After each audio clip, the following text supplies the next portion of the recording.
श्री कृष्ण चैतन्य प्रभु नित्यानंद श्री अद्वैत गदाधर श्रीवासादि गौर भक्तवृंद। Hare Krishna Krishna Krishna Hare Hare, Hare Ram Ram Ram Hare Hare. Hare Krishna. Welcome all of you for our regular Bhagavatam reading. तो आज हम भागवतम के भीष्म स्तुति पढ़ रहे हैं, फर्स्ट कैंटो चैप्टर 9, और लगभग 3 श्लोक हमने पढ़ा था लास्ट वेडनेसडे। तो ये सुंदर भीष्म स्तुति चल रही है, आइए इसको पढ़ते हैं। तो we should recite it once again.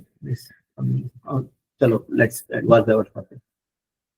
सपदि सखी वचो निशाम्य मध्ये निज परयोर्बलयोरथम् निवेश्य तितवती परसैनिकायुरक्षिणा कृतवती पार्थ सखेरपि ममास्तु।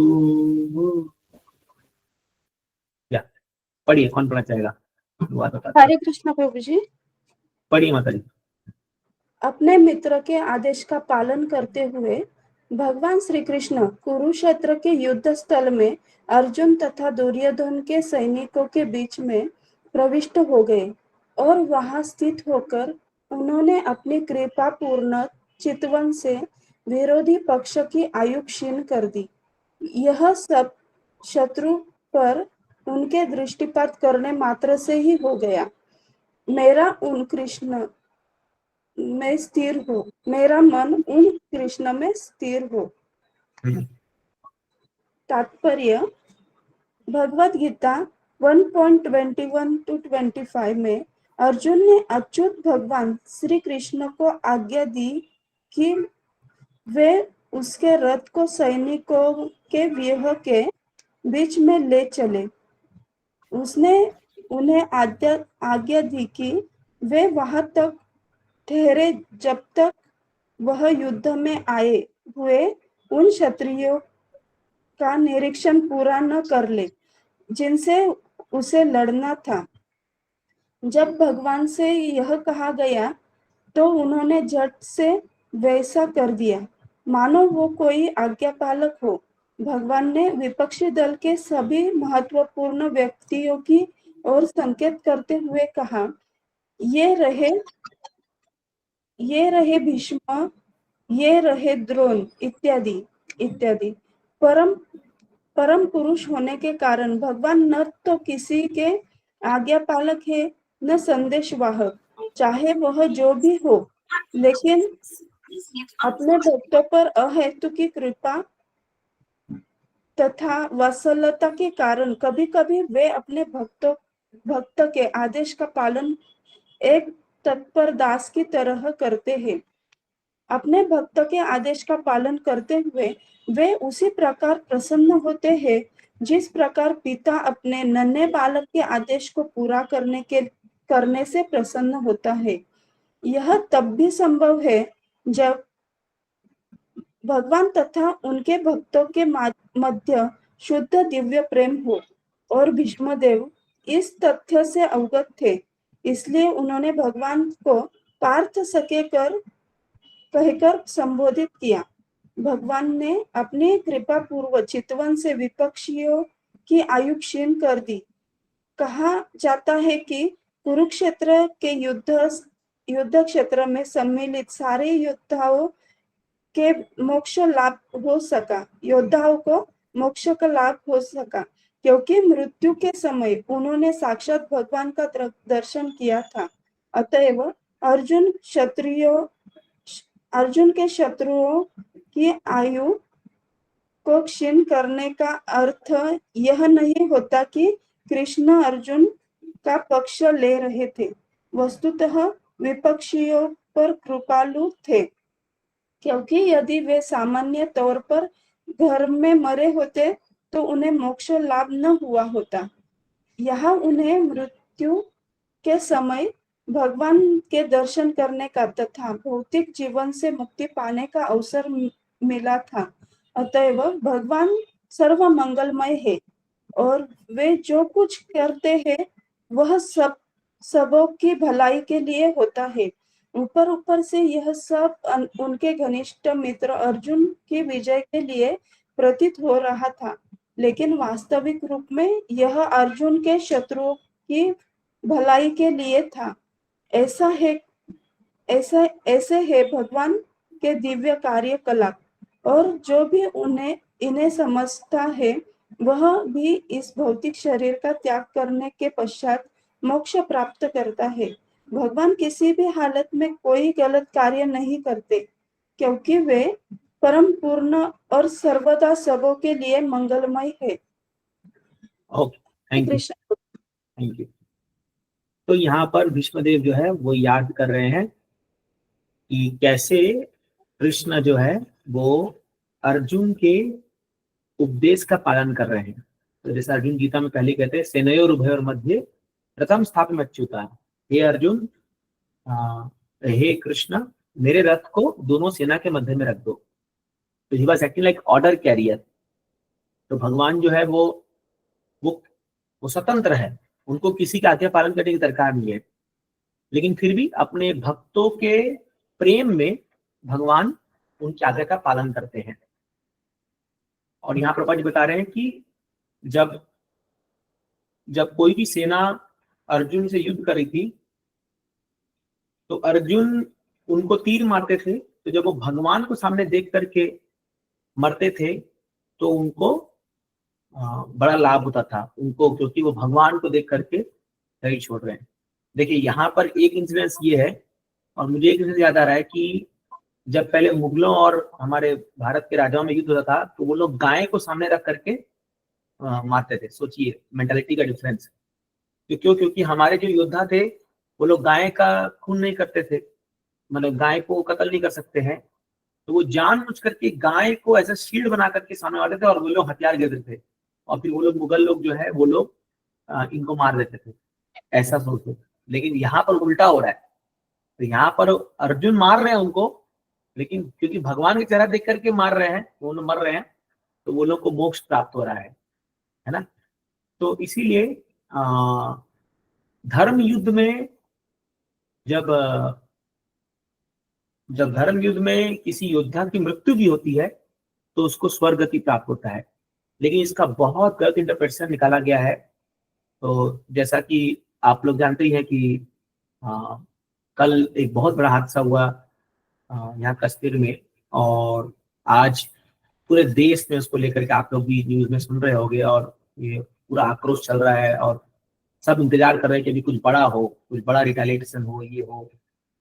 तो मुझे भी आज बहुत सारे ऐसे कॉल्स वॉल्स पे बात हो रही है, चर्चा हो रही है, मंदिर की चर्चा हो रही है। तो उसका निरीक्षण कर रहा है, मैं भी कर रहा था और थोड़ा स्टडी कर रहा था कि कैसे क्या है। तो इसमें यही बात है कि हमारे समाज में हम लोगों को, खास करके हमारे सनातन धर्म में हम लोगों को बहुत ही सहिष्णु, सहनशील और विनम्रता ये हमको सिखाई गई है। लेकिन कई बार इसका लोग गलत उपयोग उठा लेते, गलत इसका फायदा उठाते हैं।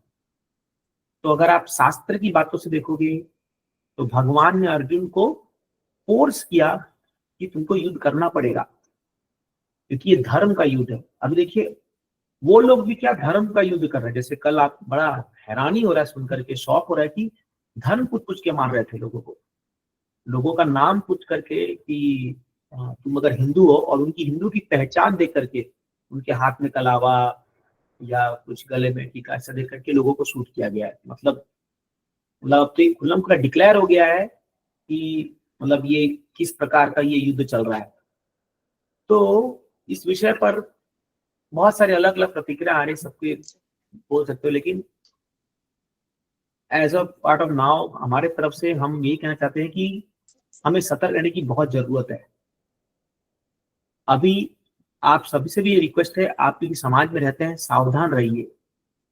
कोई भी व्यक्ति, क्योंकि ये क्यों हो रहा है कि जिस प्रकार की हेट्रेड उन लोगों के मन में घुसा दी गई है, कोई भी आतंकवादी अपने माँ के गर्भ से तो आतंकवादी बन के पैदा नहीं होता। वो भी यही सोच के पैदा हुआ कि भाई मतलब मैं भी एक अच्छा इंसान बनूंगा या कुछ करूंगा, लेकिन उसके मन में उसको ऐसा जहर पिला दिया गया है कि वो ऐसे निहत्तों को, टूरिस्ट लोगों को मारने में एक प्रकार से ये जो है ये कायरता है।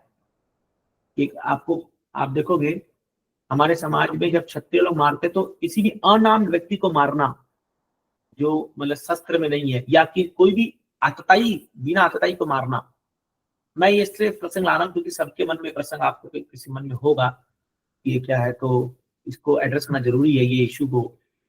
तो आतताई, ये 6 प्रकार के आतताई बोले गए हैं भगवत में ही, जो किसी के पत्नी को जबरदस्ती जबरन कोई उनके सम्मान पे आंच पहुंचाए, किसी के घर जला दे, या कोई किसी के धन लूट ले, या किसी पे अटेम्प्ट टू मर्डर करे, ऐसे लोगों को शास्त्र कहता है कि उनको आप मार सकते हो, उनको अलाउड है। तो ना तो ये जो लोग थे, ये बेचारे निर्दोष निहत्ते लोग, ये लोग अपना घूमने गए थे वहां पर उस एरिया में, और कोई कभी सोचा नहीं था ऐसे निर्दयी तरीके से इनको धर्म पूछ के मारा जाएगा। तो इसीलिए तो आप सोच सकते हो कि उन लोगों के मन में क्या हेट्रेड भरा गया होगा।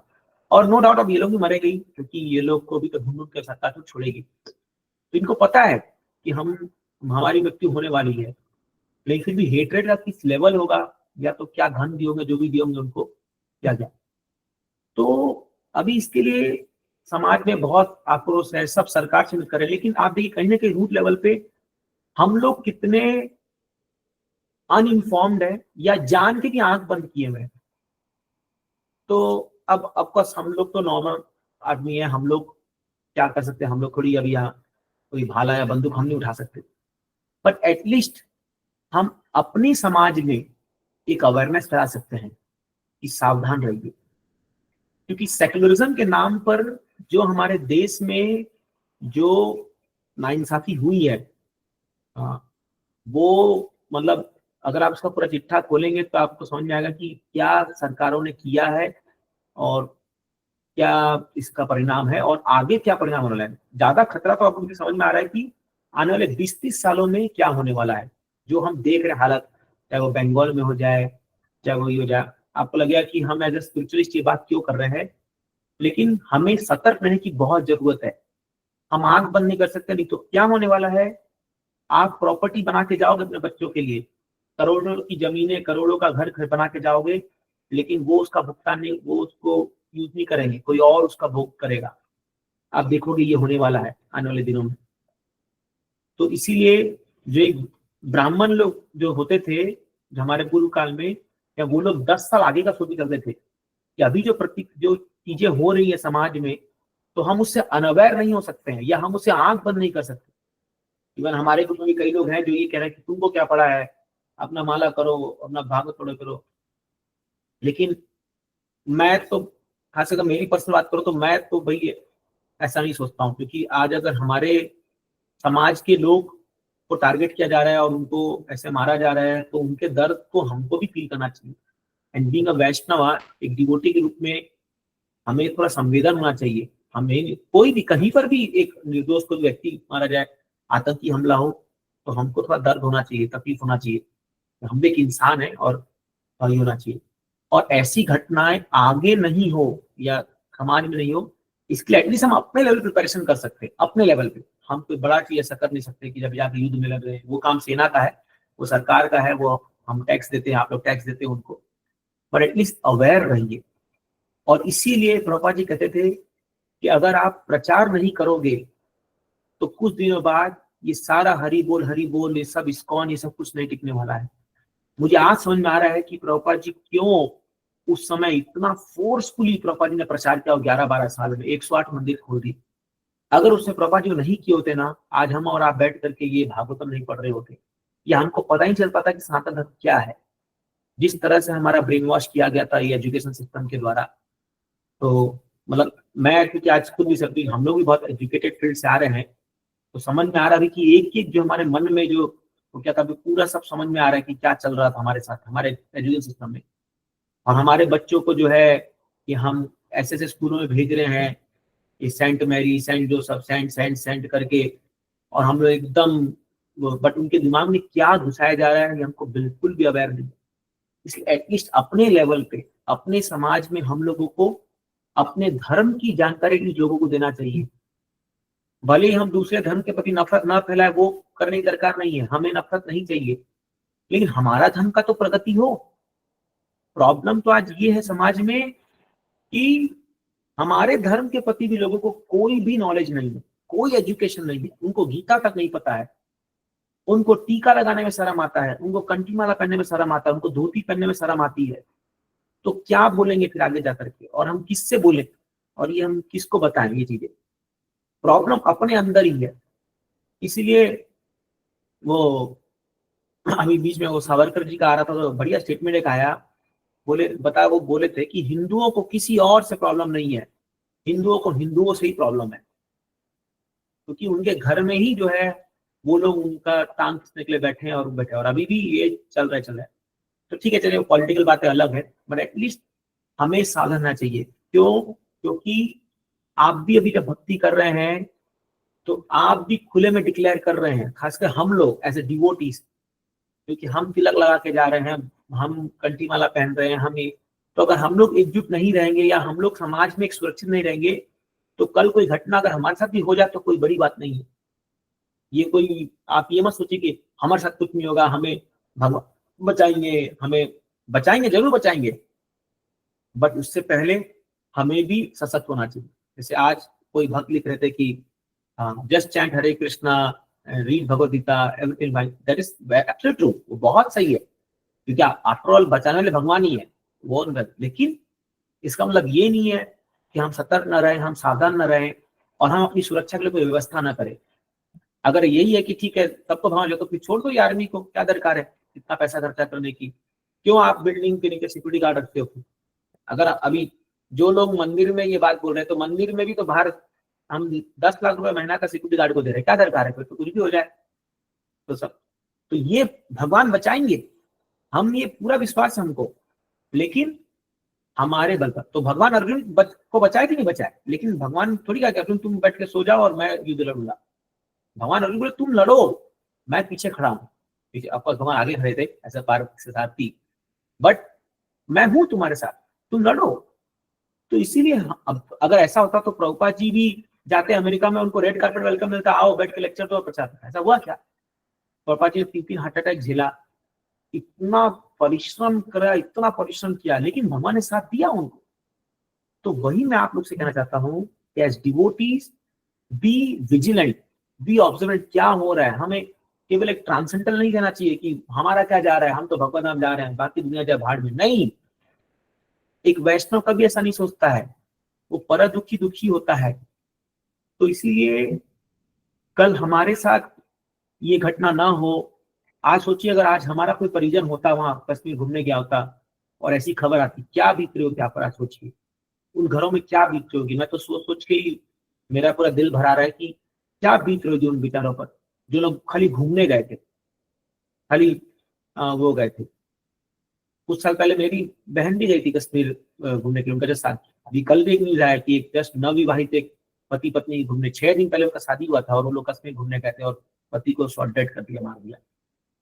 सोचिए कितना दर्दनाक है ये चीजें। तो इसीलिए क्या है कि हम इसलिए बार बार कह रहे हैं, प्रभुपाद जी बार बार कहते थे कि धर्मो रक्षति रक्षिता, धर्म की रक्षा करोगे, धर्म आपकी रक्षा करेगा।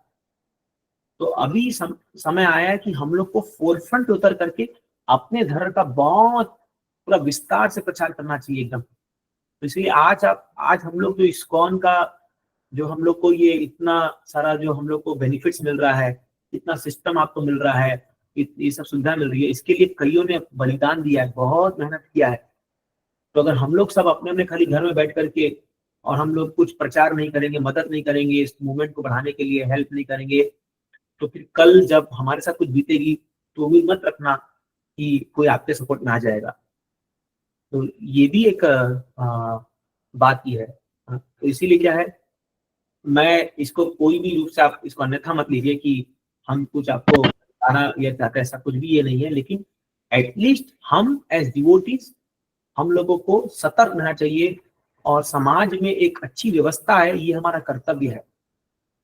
ये हमारा कर्तव्य है कि समाज में अच्छी व्यवस्था है। हम हम ये चुप नहीं बैठ सकते कि जैसे प्रभुपाद जी कात्र में लिखते हैं, मुझे अच्छे से याद आ रहा है, वो लिखते हैं कि कलयुग तो अपना असर दिखाएगा, बट इसका मतलब ये नहीं है कि हम कलयुग, हाँ ये तो क्या करें, तो कलयुग है, हम कुछ नहीं कर सकते। नहीं, हमें फाइट करना होगा।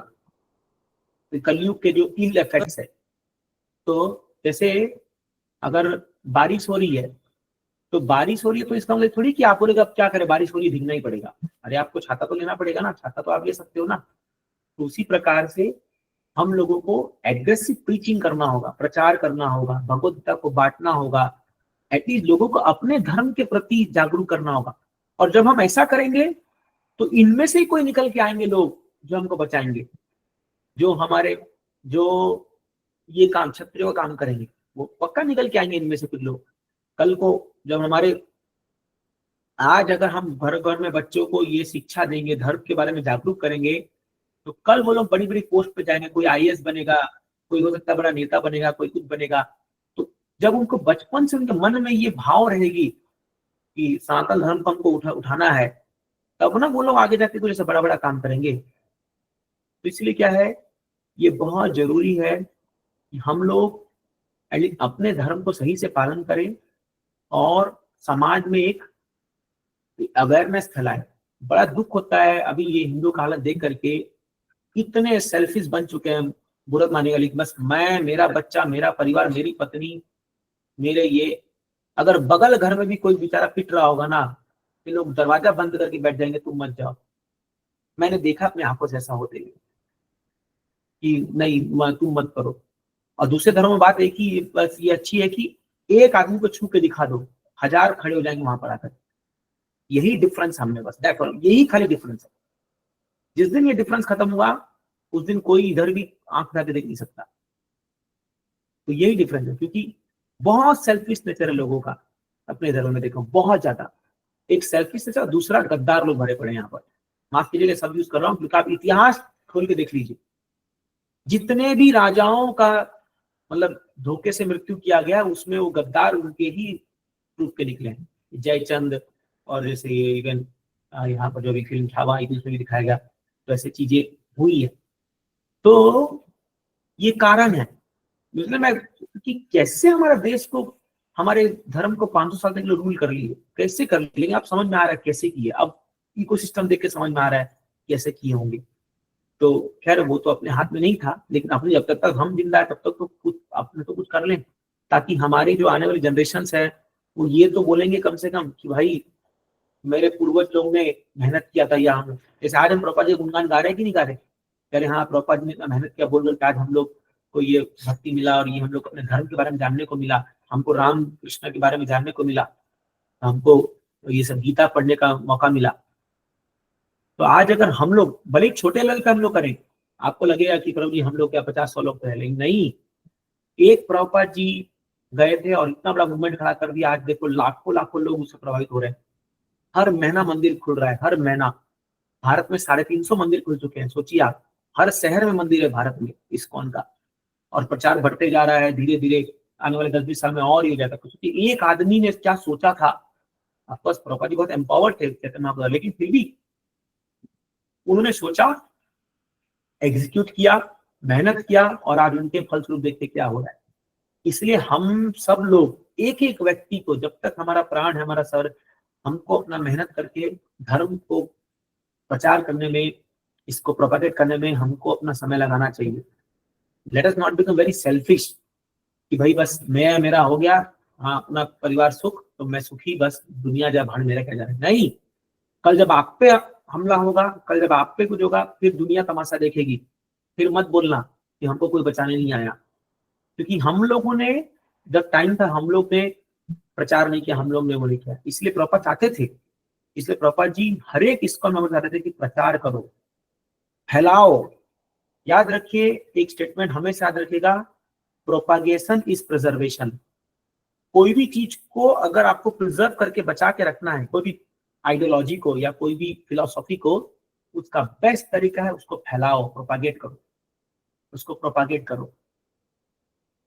तो इसीलिए क्या है, अभी हम में से ऑफकोर्स अपने अपने स्तर पे सब लोग कर सकते हैं ये, और आप लगे रहिए इसमें। ये मत सोचिए अरे वो भक्त नहीं बन रहा, वो ये नहीं बनना, कितना ही बोलो, नहीं नहीं नहीं, हमें प्रिंसिपल फॉलो करना है, हमें लगे रहना है। कभी न कभी लोग जागरूक होंगे, लोग जानेंगे, वो लोग कह रहे हाँ ये लोग सही जीवन जी रहे हैं, ये लोग। एटलीस्ट हम गीता बांट सकते हैं, हम लोगों को मंदिर ला सकते हैं, हम लोगों को अपने धर्म के बारे में जागरूक तो कर सकते हैं। जो गलत धारणा है तो मैंने बैठी हुई है कि कैसे कृष्ण भगवान है, कैसे भगवान रामचंद्र भगवान है, उनकी क्या, ये तो बता सकते हैं, एटलीस्ट अपने बच्चों को बता सकते हैं। तो हमें इसलिए यहाँ पर हम क्या चाहते हैं कि हर एक व्यक्ति को अपने अपने स्तर पे प्रचार करना होगा और इसको प्रोपागेट करना होगा।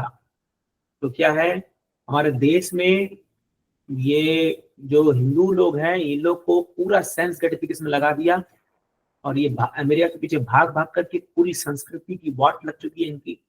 इनको कुछ नहीं पता है कि हमारा धर्म क्या क्या नहीं है। ये सब फॉरेन कपड़े पहनेंगे, घूमेंगे फिरेंगे, स्त्रियों का अपना ही जो है, उनके भी सब चरित्रहीन होते जा रहे हैं। हिंदू की इन जनरल बात बता रहा हूं आपको, इनको अब कोई पड़ी नहीं है कि मतलब धर्म क्या क्या नहीं है, और इसीलिए ये सब अब होता जाएगा धीरे धीरे। तो इसलिए तो हम सबकी जिम्मेदारी है कि हमें धर्म की रक्षा करनी है, क्योंकि हमको इतना ज्ञान दिया गया है, प्रभुपाद जी की कृपा से आज हमको इतना मिल रहा है, तो हम लोग को भी प्रोपागेट करना चाहिए। इसलिए हमेशा से कहता रहता था कि हम में से हर एक व्यक्ति को, एटलीस्ट एक व्यक्ति को डिवोटी बनाइए। आप सब एक एक व्यक्ति को भक्त बनाइए। अगर मान लीजिए अब यहाँ 40 लोग हैं तो 80 लोग डिवोटी बनना चाहिए एक साल के अंदर। एटलीस्ट एक को तो भक्त बनाइए, एक को तो इतना जप कराइए। तो ये प्रीचिंग का मूल हमारे अंदर होना चाहिए। और आप ये मत सोचिए, कोई सोचे कि हम तो हाउस वाइफ है, हम तो क्या कर सकते हैं, हम तो बस दिन भर खाना बनाते। नहीं, आप आपके समाज में जितने लोगों से मिलते हो, आपको सोसाइटी में लोगों से मिलते हो, उनको एक प्रभुपाद जी की छोटी किताब दीजिए, जब भी उनसे मिले चर्चा कीजिए, जब भी आप फोन पे किसी से बात करते हो उनको बताइए कुछ चीजों के बारे में। अभी कल ये हादसा हुआ है तो पूरा भारत में चिल्ला चिल्ला, लेकिन इनको कुछ जब फॉलो करने बोलो तो सब अपने घर में बैठ के आईपीएल मैच देखेंगे। तो कहाँ से धर्म की रक्षा होगी जब धर्म के प्रति जागरूकता ही नहीं है, धर्म के प्रति कोई ज्ञान ही नहीं है, कोई एजुकेशन ही नहीं है, कहाँ से रक्षा होगी धर्म की, बताइए तो इसीलिए क्या है, हमारे स्कूलों में कोई गीता नहीं पढ़ाता जाता है, हमारे बच्चों को कुछ पता ही नहीं है इसके बारे में। बड़ी शर्मनाक बात है ये हम लोग के लिए। तो इसीलिए अपने आप को प्रोटेक्ट करना है तो हम लोगों को अपने कल्चर को, अपने संस्कृति को एकदम फ्रंट पे रखना पड़ेगा और एकदम। और फिर जब कल्चर बचेगा तब हमारी संस्कृति बचेगी, तब हमारा भी रक्षा होगा। तो अगेन याद रखिए, धर्मो रक्षति रक्षिता। धर्म की रक्षा होगी तो आपकी भी रक्षा होगी, और जहां धर्म की हानि होगी हमें भी कोई बचाने नहीं आएगा। तो इसीलिए इन चीजों को थोड़ा सा गहराई से समझिए और इसको प्रोपेगेट कीजिए और इसमें सपोर्ट कीजिए। क्योंकि देखिए, इस्कॉन अभी एक बड़े मात्रा में प्रचार कर रहा है, हर जगह पूरे देश विदेश में प्रचार हो रहा है। और आप बिल्कुल मत सोचिए कि हमारे करने से क्या होगा, नहीं, एक व्यक्ति के भी कुछ मेहनत करने से बहुत फर्क पड़ता है। आप सब एक एक सोसाइटी में रहते हो, मैं हर बार रिक्वेस्ट करता हूं, अपने अपने सोसाइटी में तो प्रचार शुरू कर दीजिए। आप ठीक है, कोई नहीं सुने, कोई नहीं समझे, कोई बात नहीं, लेकिन कभी तो वो आपकी बात मानेंगे, 100% मानेंगे वो। अपने सोसाइटी में एटलीस्ट 2-4 लोग को इकट्ठा कीजिए, उनको समझाइए, कभी उनको अपने घर बुलाइए, गीता पे चर्चा कीजिए, डिस्कस कीजिए, उनको बताइए उनके बच्चे के बारे में। सबको समस्या है, सब लोग अपने मन में, बट वही है, वो डरते हैं कि हम फॉलो करेंगे तो हमारा ये छूट जाएगा। इसलिए आज मैं सोचा था कि मैं एक कॉन्सेप्ट लाना चाहता था, अभी ये मैं विचार करता था कि मास प्रीचिंग कैसे किया जाए। तो जस्ट अभी इस मौका मिला बोल के बताना चाहता हूँ आपको, 1 स्टेप टुवर्ड्स गॉड। मैं सोचा मैं ऐसे कार्ड बना करके जितने भी लोग हमारे मंदिर में आते हैं, जो भी ये अभी के हजार लोग आते हैं, तो उनको हम रिक्वेस्ट करेंगे 1 स्टेप टुवर्ड्स गॉड, 1। तो ये 1 में क्या है, आपको एक माला खाली भगवान का जप करना है हर दिन। ये एकदम नए लोग के लिए, एक माला जप करो, एक श्लोक गीता से पढ़ो और 1 रुपया भगवान नाम पे हर दिन डोनेट कर दो। 1 रुपया तक भी अगर चाहिए तो, 1 रुपी अगर आप कर सकते हैं तो, और वो भी नहीं मत कीजिए, बट एटलीस्ट 1 माला, 1 गीता का श्लोक, दैट्स ऑल। और 1 फूल आपको भगवान को चढ़ाना है हर दिन, 1 फूल। तो ये मेरा 1 का कॉन्सेप्ट था। मैं दिमाग लगा रहा हूँ चीज पे कि मास प्रीचिंग कैसे किया जाए, मास के। और ये बहुत सिंपल है, 15 मिनट खाली लगेगा व्यक्ति का दिन का, एकदम नए लोग के लिए। तो मैं इसको फॉर्मुलाइज कर रहा हूँ कैसे इसको हम इम्प्लीमेंट करें। एक माला, एक श्लोका, एक फूल, और अगर हो सके तो 1 रुपया भगवान के लिए हर दिन। आप देखिए ऐसे में मास मूवमेंट खड़ा कर सकते हैं। आपको ये मजाक लग रहा होगा, बट दिल्ली में ये 1 रुपये वाला कॉन्सेप्ट आता है, पता है उनको? आपको उनको पर डे कितना 10 या 15 लाख तक कलेक्ट होता है, क्योंकि कैसे उन्होंने मेंबरशिप बना बना के आज 5-6 लाख मेंबर हो गए जो हर दिन 1 रुपये जमा करते हैं। तो ये भी कॉन्सेप्ट मैंने लोगों ने लगाया। मैं जैसे एक आइडिया दे रहा हूँ, मैं जैसे तो इसलिए 1 स्टेप टुवर्ड्स गॉड, एक स्टेप आगे बढ़िए भगवान की ओर। तो हम लोग इसे स्टार्ट कर सकते हैं थोड़ा एटलीस्ट। अरे कोई अगर 1 माला नहीं कर, कोई बात नहीं, 11 मंत्र कर दो खाली भगवान के लिए। तो इससे अवेयरनेस बढ़ेगा, प्रचार बढ़ेगा। अभी हमको शुरू में लोगों को इतना नियम बनाने का दरकार नहीं था। मैंने जैसे इतना नियम बताने का दरकार नहीं है कि भी मांस मत खाओ, ये मत करो, वो मत। 4 नियम अभी नहीं है, 4 नियम बाद में धीरे धीरे जब वो अपने आप ही छूटेगा 4 नियम तो अपने आप फॉलो करेंगे जब वो बढ़ेंगे। तो we want serious devotees, but at the same time we want mass devotees also. So ISKCON का प्रोपेगेंडा क्या है? दोनों चीजें, मास प्रीचिंग, क्लास प्रीचिंग। तो मास प्रीचिंग में हजारों लोग भक्त बनने चाहिए, हजारों लोगों को पता होना चाहिए कौन कृष्णा कौन है, तो सब। और क्लास प्रीचिंग में कुछ 1% लोग होंगे जो 16 माला जप करेंगे, 4 नियम पालन करेंगे, सीरियस ड्यूटीज बनेंगे। वो भी दरकार है हमें, क्योंकि वो लोग प्रिंसिपल को होल्ड करेंगे और मास पब्लिक फॉलो करेगा। तो ऐसे कॉन्सेप्ट हमें आना चाहिए। तो वी नीड हेल्प। हम लोग, आप तो जो कह रहे हैं, आप लोग फुल टाइम है, आप लोग कीजिए, हम लोग भी मेहनत करेंगे, आप सबको भी मेहनत करना है इसके लिए। कोई फर्क नहीं पड़ता कोई स्त्री है कि पुरुष है, नहीं है, हर कोई प्रचार कर सकता है, हर कोई। प्रभुपाद जी के आप टाइम में देखिए, सब माताओं ने कितना बड़ा बड़ा प्रचार, आपस हमारे ग्रुप में बहुत लोग कर रहे हैं, बहुत एक्टिवली कर रहे हैं, but there is no barrier to this thing. इसलिए क्या है कि कॉन्सेप्ट लाइए, सोचिए कैसे। एक वैष्णव को हमेशा सोचना चाहिए कि कैसे दुनिया में लोग भक्ति की ओर आगे बढ़े, उनको हमेशा प्लान करते रहना चाहिए। We should never stop. आप देखिए एग्जाम्पल प्रभुपाद जी का, और इवन हमारे गुरु महाराज प्रभु गोपाल कृष्ण महाराज का, लास्ट मोमेंट तक प्रचार करते रहे, अपने जीवन के अंतिम समय तक प्रचार करते रहे। कभी भी आराम से नहीं बैठे यार चलो हो गया बस बहुत कर लिया आराम करो, नेवर। तो we as devotees we should not. तो हम इसी तरह से मदद कर सकते हैं, समाज में प्रचार करें, ये ब्राह्मणों का काम है। और प्रभुपाद चाहते थे कि इस्कॉन ब्राह्मणिकल काम करे, क्षत्रिय काम भी करेंगे लोग, वो भी एक सिस्टम बनेगा, तैयारी होगी उसकी भी। लेकिन हम लोग एज अ ब्राह्मणिकल जॉब जो है, हमारा काम है एजुकेशन करना, टीचिंग करना, हम पढ़ाना लोगों को, एजुकेट करना लोगों को। तो आप सब भी समझ बैठे, आप सभी ब्राह्मण है। ब्राह्मण कैसे? आप गुणों से ब्राह्मण है, क्योंकि आप शास्त्र पढ़ रहे हैं, आप नियम पालन कर रहे हैं, माला जप कर रहे हैं, आप सब ब्राह्मण है by qualification, may not be by birth but by qualification, गुणों के आधार पर। तो इसलिए ये ब्राह्मण काम है प्रचार करना, एजुकेट करना। तो इसीलिए इस पे विचार कीजिए, सोचिए इसके बारे में, और समाज में जो हो रहा है उसके प्रति आंख मूंद करके मत बैठिए। मैं आपसे ये कहना चाहता हूँ कि ऑफकोर्स हमें ज्यादा इसमें इन्वॉल्व होकर वो नहीं करना है, बट इन द सेंस कि हमें अपनी भक्ति को खराब नहीं करनी है इसके तरह, बट हम जस्ट इसको अवर्स भी हो सकते हैं, मेरा कुछ नहीं जा रहा बस, that is a very selfish mentality कि मेरा क्या जा रहा है, समाज में जो भी हो रहा है। No no no, that is not good mentality. तो यही बात मैं कहता था आपको इस विषय में, क्योंकि आज दिन भर से यही लगा, तो मैं सोचा कि थोड़ा इस पे एड्रेस करना जरूरी है, हमारा क्या स्टैंड होना चाहिए इस विषय पर। तो ये भी शास्त्र से, इसीलिए अर्जुन को भगवान गीता में सिखाए ये चीज कि भाई युद्ध करो, धर्म के लिए युद्ध करो और इसके लिए पीछे मत हटो। इसलिए आज जो युद्ध है वो हथियार से तो है ही, लेकिन युद्ध जो आज है आइडियोलॉजी का युद्ध है, ये आइडियोलॉजी का युद्ध है। आज जो जनता मानती है जिसको सही है, तो पब्लिक वॉइस ही सब कुछ है।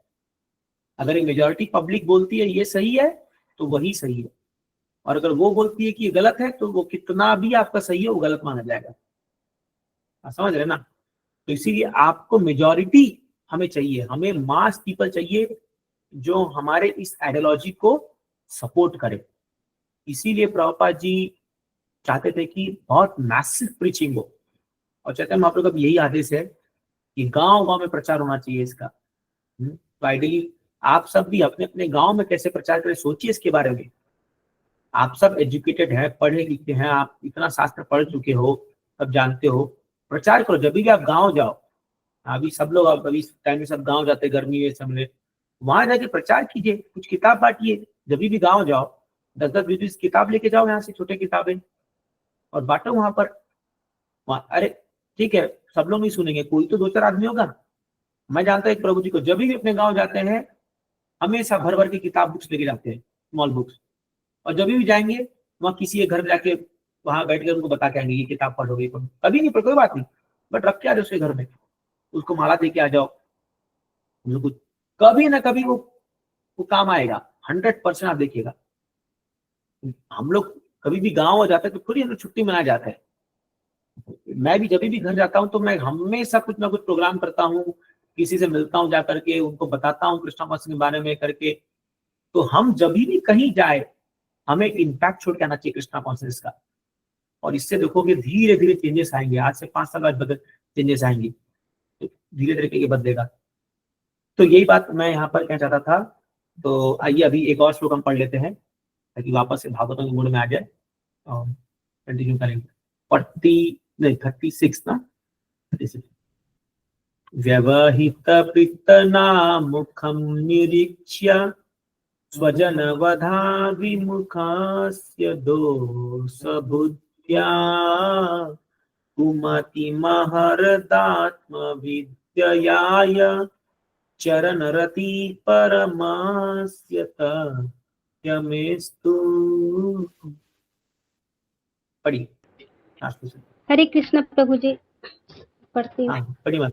जब युद्ध क्षेत्र में अर्जुन अपने समक्ष सैनिकों तथा सेनापतियों को देखकर अज्ञान से कलुषित हो रहा लग रहा था, तब श्री भगवान ने उसके अज्ञान को दिव्य ज्ञान प्रदान करके समूल नष्ट कर दिया। उनके चरण कमल सदैव मेरे आकर्षण के लक्ष्य बने रहे। तात्पर्य ऐसी भक्ति वेदांत श्रील प्रभुपाद जी। राजाओं तथा सेनापतियों को लड़ने वाले सैनिकों के समक्ष खड़ा होना पड़ता था। वास्तविक युद्ध की प्रणाली यही है। तब राजा तथा सेनापति आज के तथाकथित राष्ट्रपति तथा रक्षा मंत्री जैसे नहीं होते थे। जब बेचारे सैनिक या भाड़े के सिपाही एक दूसरे के आमने सामने लड़ रहे होते थे तो राजा या सेनापति घर में बैठे नहीं रह सकते थे। यह आधुनिक प्रजातंत्र का विधान हो सकता है, लेकिन जब वास्तविक राजतंत्र था तो सम्राट ऐसे नहीं होते थे, जो योग्यता पर विचार किए बिना चुने जाने वाले कायरों जैसे हो। जैसा कि कुरुक्षेत्र के युद्ध स्थल से स्पष्ट है, दोनों पक्ष के नेता यथा द्रोण, भीष्मदेव, अर्जुन तथा दुर्योधन सोए हुए नहीं थे। ये सभी ऐसे युद्ध में भाग ले रहे थे जो आबादी से कहीं दूर लड़ा जा रहा था। इसका अर्थ यह हुआ कि निर्दोष नागरिक प्रतिद्वंदी राजसी दलों के युद्ध के प्रभाव से बचे रहते थे। ऐसे युद्ध में जो कुछ हो रहा होता था उसे नागरिकों द्वारा देखे जाने की कोई आवश्यकता नहीं थी। उन्हें तो अपनी आय का चौथा भाग शासक को देना होता था, चाहे वह अर्जुन हो या दुर्योधन।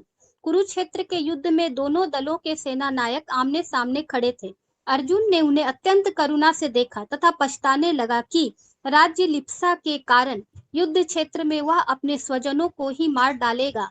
वह दुर्योधन द्वारा बनाए गए विशाल सैन्य व्यूह से रंच मात्र भी भयभीत नहीं था, लेकिन श्री भगवान का दयालु भक्त होने के कारण उसे सांसारिक वस्तुओं से स्वाभाविक वैराग्य था। अतएव उसने निश्चय किया कि वह सांसारिक वैभव के लिए युद्ध नहीं करेगा, लेकिन यह तो अल्प ज्ञान के कारण था। इसलिए कहा गया है कि उसकी बुद्धि कलुषित हो गई थी। उसकी बुद्धि कभी भी कलुषित नहीं हो सकती थी, क्योंकि वह श्री भगवान का भक्त तथा नित्य सखा था, जैसा कि श्रीमद् भगवत गीता के 4 अध्याय से स्पष्ट है। अर्जुन की बुद्धि कलुषित प्रतीत होती थी, अन्यथा मिथ्या देहात्म बुद्धि द्वारा भौतिक बंधन में पड़े कलुषित बद्ध जीवों के कल्याण के लिए श्रीमद् भगवत गीता का उपदेश देने का अवसर कैसे प्राप्त हुआ होता। श्रीमद् भगवत गीता संसार के बद्ध जीवों के उद्धार के लिए सुनाई गई, जिससे वे शरीर को मिथ्या ही आत्मा न मान बैठे और परमेश्वर के साथ आत्मा के नित्य संबंध को पुनः स्थापित कर सके। श्री भगवान द्वारा आत्मविद्या का प्रवचन मुख्य रूप से ब्रह्मांड के सभी भागों के समस्त व्यक्तियों के लाभ के लिए हुआ था। हरे कृष्ण प्रभु जी।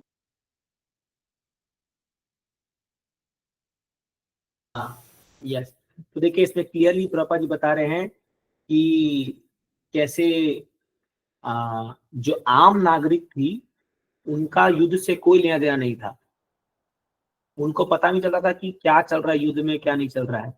राजा लोग आमने सामने लड़ते थे, लेकिन अभी आज के जमाने में देखिए आम नागरिक को टारगेट बनाया जाता है, ये कहा जाता है। इसलिए इसलिए समझिए कि महाभारत युद्ध में और जो ये लोग युद्ध का जो बताते हैं, इसमें जमीन आसमान का अंतर है।